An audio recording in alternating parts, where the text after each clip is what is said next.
The Wonder Book of Bible Stories by Logan Marshall. The Story of Joseph, Part 1. After Jacob came back to the land of Canaan with his 11 sons, another son was born to him, the second child of his wife Rachel, whom Jacob loved so well. But soon after the baby came, his mother Rachel died, and Jacob was filled with sorrow. Even to this day you can see the place where Rachel was buried, on the road between Jerusalem and Bethlehem. Jacob named the child whom Rachel left Benjamin, and now Jacob had 12 sons. Most of them were grown-up men, but Joseph was a boy of 17 years old, and his brother Benjamin was almost a baby. Of all his children, Jacob loved Joseph the best, because he was Rachel's child, because he was so much younger than most of his brothers, and because he was good and faithful and thoughtful. Jacob gave to Joseph a robe or coat of bright colors, made somewhat like a long cloak with wide sleeves. This was a special mark of Jacob's favor to Joseph, and it made his older brothers envious of him. Then, too, Joseph did what was right, while his older brothers often did very wrong acts, of which Joseph sometimes told their father, and this made them very angry at Joseph. But they hated him still more because of 2 strange dreams he had, and of which he told them. He said one day, "Listen to this dream that I have dreamed. I dreamed that we were out in the field binding sheaves, when suddenly my sheaf stood up, and all of your sheaves came around it and bowed down to my sheaf." And they said scornfully, "Do you suppose that the dream means that you will sometime rule over us, and that we shall bow down to you?" Then a few days after, Joseph said, "I have dreamed again. This time I saw in my dream the sun and the moon and the 11 stars all come and bow to me." And his father said to him, "I do not like you to dream such dreams. Shall I and your mother and your brothers come and bow down before you as if you were a king?" His brothers hated Joseph and would not speak kindly to him, but his father thought much of what Joseph had said. At one time, Joseph's 10 brothers were taking care of the flock in the fields near Shechem, which was nearly 50 miles from Hebron, where Jacob's tents were spread. And Jacob wished to send a message to his sons, and he called Joseph and said to him, "Your brothers are near Shechem with the flock. I wish that you would go to them and take a message, and find if they are well and if the flocks are doing well, and bring me word from them." That was quite an errand, for a boy to go alone all over the country and find his way for 50 miles and then to walk home again. But Joseph was a boy who could take care of himself and could be trusted. So he went forth on his journey, walking northward over the mountains, past Bethlehem and Jerusalem and Bethel, though we are not sure those cities were then built, except Jerusalem, which was already a strong city. When Joseph reached Shechem, he could not find his brothers, for they had taken their flocks to another place. A man met Joseph wandering in the field and asked him, "Whom are you seeking?" Joseph said, "I am looking for my brothers, the sons of Jacob. Can you tell me where I will find them?" And the man said, "They are at Dothan, for I heard them say that they were going there." Then Joseph walked over the hills to Dothan, which was 15 miles further, and his brothers saw him afar off coming toward them. They knew him by his bright garment, and one said to another, "Look, that dreamer is coming. Come, let us kill him, and throw his body into a pit, and tell his father that some wild beast has eaten him, and then we will see what becomes of his dreams." One of his brothers, whose name was Reuben, felt more kindly toward Joseph than the others. He said, "Let us not kill him, but let us throw him into this pit in the wilderness, and leave him there to die." But Reuben intended, after they had gone away, to lift Joseph out of the pit and take him home to his father. The brothers did as Reuben told them. They threw Joseph into the pit, which was empty. He cried and begged them to save him, but they would not. They calmly sat down to eat their dinner on the grass, while their brother was calling to them from the pit. After the dinner, Reuben chanced to go to another part of the field, so that he was not at hand when a company of men passed by with their camels, going to Gilead on the east of the river Jordan to Egypt, to sell spices and fragrant gum from the trees to the Egyptians. Then Judah, another of Joseph's brothers, said, "What good will it do us to kill our brother? Would it not be better for us to sell him to these men and let them carry him away? After all, he is our brother, and we would better not kill him." His brothers agreed with him, so they stopped the men who were passing, and drew up Joseph from the pit, and for 20 pieces of silver they sold Joseph to these men, and they took him away with them down to Egypt. After a while Reuben came to the pit where they had left Joseph, and looked into it, but Joseph was not there. Then Reuben was in great trouble, and he came back to his brothers, saying, "The boy is not there. What shall I do?" Then his brothers told Reuben what they had done, and they all agreed to deceive their father. They killed one of the goats and dipped Joseph's coat in its blood, and they brought it to their father, and they said to him, "We found this coat out in the wilderness. Look at it, father, and tell us if you think it was the coat of your son." And Jacob knew it at once. He said, "It is my son's coat. Some wild beast has eaten him. There is no doubt that Joseph has been torn in pieces." And Jacob's heart was broken over the loss of Joseph, all the more because he had sent Joseph alone on the journey through the wilderness. They tried to comfort him, but he would not be comforted. He said, "I will go down to the grave, mourning for my poor lost son." So the old man sorrowed for his son Joseph, and all the time his wicked brothers knew that Joseph was not dead, but they would not tell their father the dreadful deed that they had done to their brother in selling him as a slave. The men who bought Joseph from his brothers were called Ishmaelites, because they belonged to the family of Ishmael, who, you remember, was the son of Hagar, the servant of Sarah. These men carried Joseph southward over the plain which lies beside the great sea on the west of Canaan, and after many days they brought Joseph to Egypt. How strange it must seem to the boy who had lived in tents to see the great river Nile, and the cities thronged with people, and the temples, and the mighty pyramids! The Ishmaelites sold Joseph as a slave to a man named Potiphar, who was an officer in the army of Pharaoh, the king of Egypt.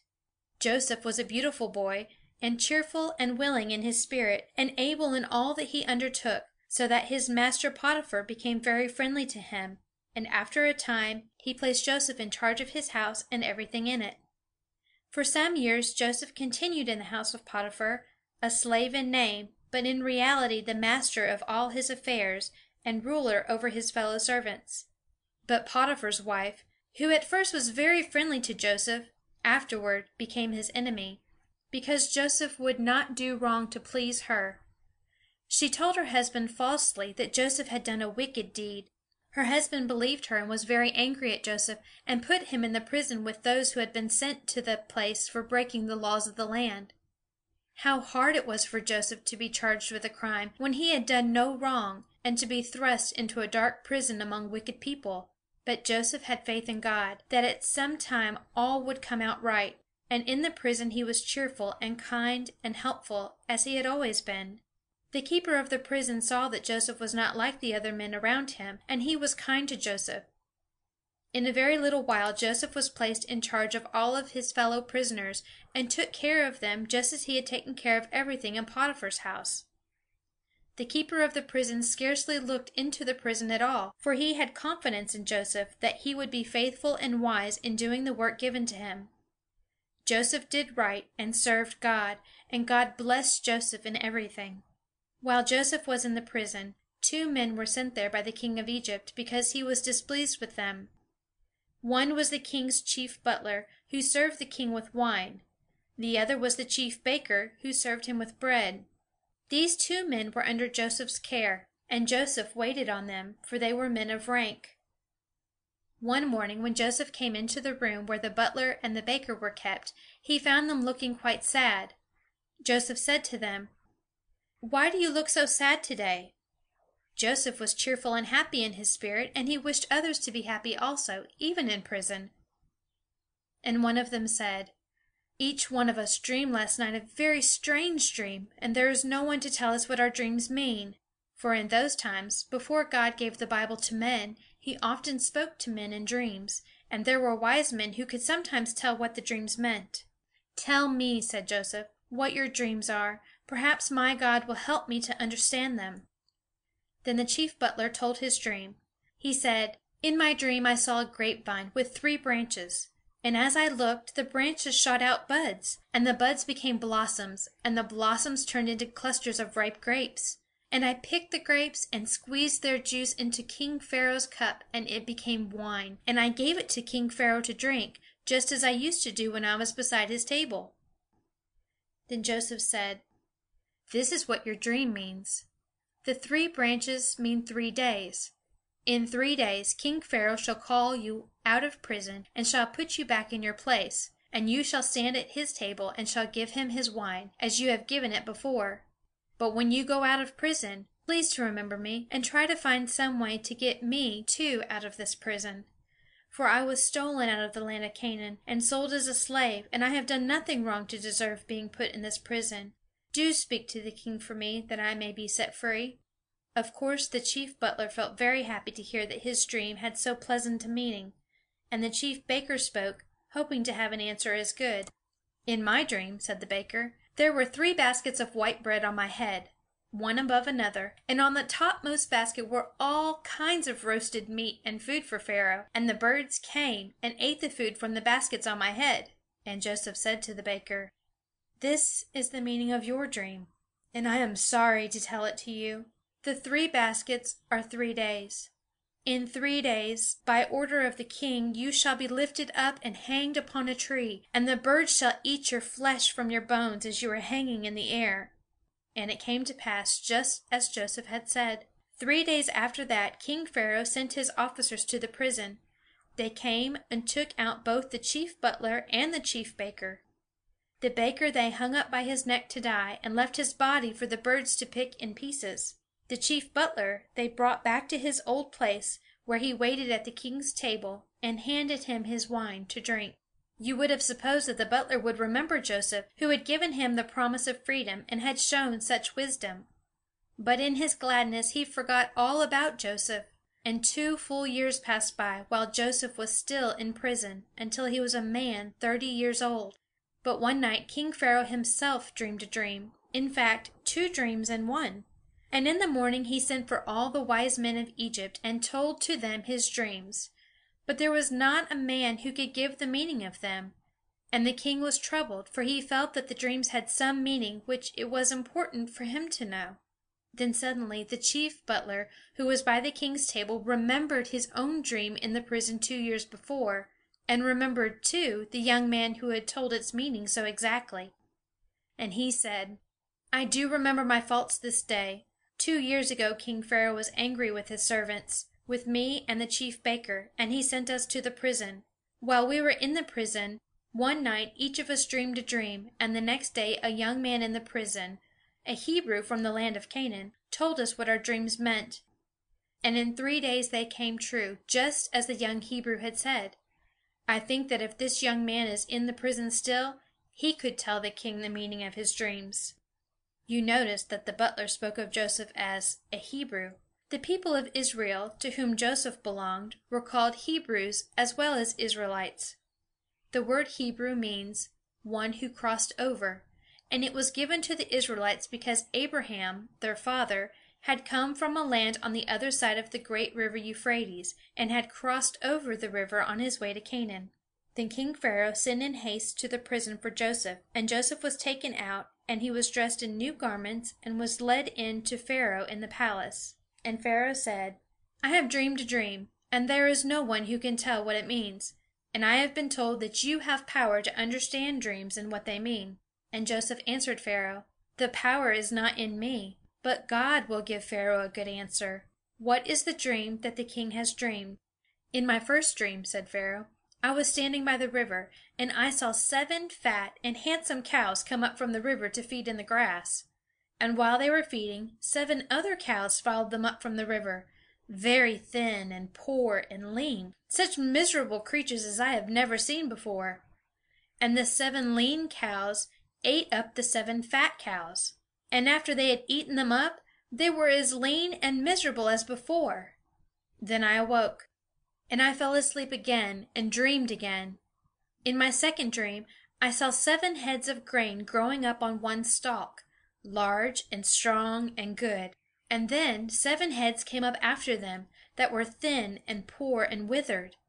And the 7 thin heads swallowed up the 7 good heads, and afterward were as poor and withered as before. And I told these 2 dreams to all the wise men, and there is no one who can explain them. Can you tell me what these dreams mean?" And Joseph said to the king, The two dreams have the same meaning. God has been showing to King Pharaoh what he will do in this land. The 7 good cows mean 7 years, and the 7 good heads of grain mean the same 7 years. The 7 lean cows and the 7 thin heads of grain also mean 7 years. The good cows and the good grain mean 7 years of plenty, and the 7 thin cows and thin heads of grain mean 7 poor years. There are coming upon the land of Egypt 7 years of such plenty as have never been seen, when the fields shall bring greater crops than ever before, and after those years shall come 7 years when the fields shall bring no crops at all, and then, for 7 years, there shall be such need that the years of plenty will be forgotten, for the people will have nothing to eat. Now, let King Pharaoh find some man who is able and wise, and let him set this man to rule over the land. And during the 7 years of plenty, let a part of the crops be put away for the years of need. If this shall be done, then when the years of need come, there will be plenty of food for all the people, and no one will suffer, for all will have enough. And King Pharaoh said to Joseph, "Since God has shown you all this, there is no other man as wise as you. I will appoint you to do this work, and to rule over the land of Egypt. All the people shall be under you. Only on the throne of Egypt I will be above you." And Pharaoh took from his own hand the ring which held his seal, and put on Joseph's hand, so that he could sign for the king, and seal in the king's place. And he dressed Joseph in robes of fine linen, and put around his neck a gold chain. And he made Joseph ride in a chariot which was next in rank to his own. And they cried out before Joseph, "Bow the knee!" And thus Joseph was ruler over all the land of Egypt. End of chapter 6. Recording by Maggie Travers.